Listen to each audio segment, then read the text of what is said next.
This video will focus on UX best practices for 360 videos in VR in particular, and how to prevent risk for motion sickness when creating those videos. One of the main things you need to keep in mind is to always keep the user grounded and to keep the horizon steady. Spinning objects are okay as long as they aren't too large. If they do get too large, it'll start making the user feel like they're the ones moving or the ground is moving under them, which is one of the main things that will cause motion sickness. For example, with this one, even though the user is still steady, since that large object is spinning next to you, it can possibly make you feel sick.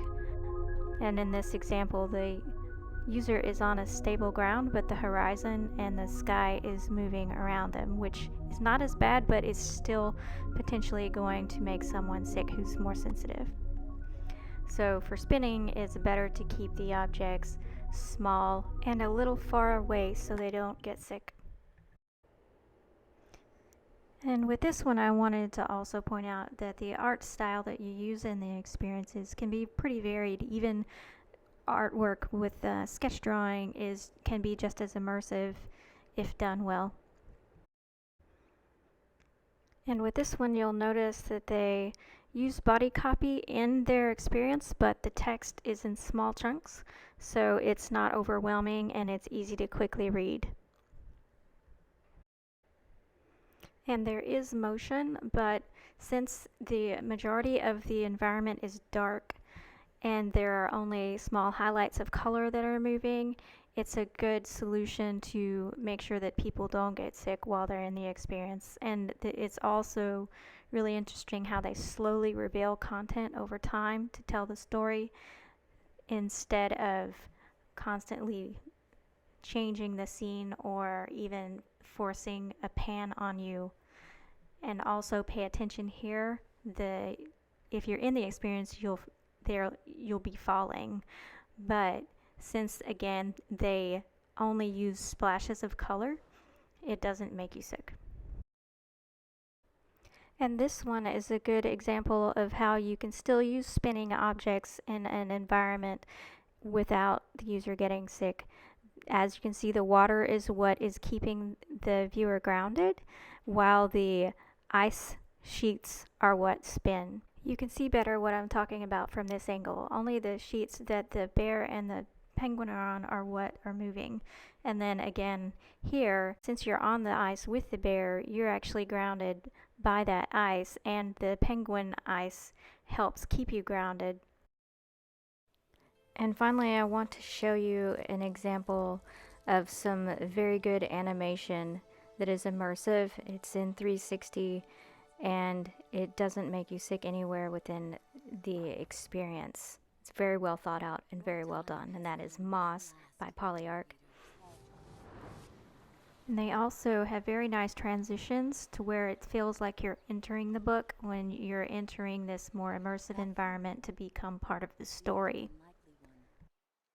And even though the environment is a low poly for performance on the Quest, it is still beautiful and immersive. The sound, this stereo audio versus the spatial audio is very well done. The viewer stays grounded even in this environment. You don't move at all. You stay put, and only the objects around move in very small. As you can see, the mouse is moving and a few things are waving in the breeze, but nothing else.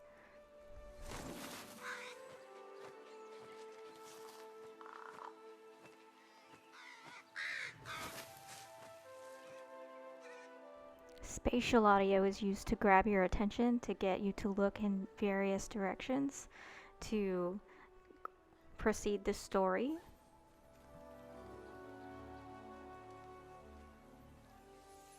They also have a clever way of handling how the viewer is immersed into the story included by having them be a kind of a spirit that helps guide the mouse along the way. You don't necessarily have to do this in the story, but it is a very interesting treatment. And by having Quill look down at the water, it has the viewer look down and they see that they are in fact a character in the world as well.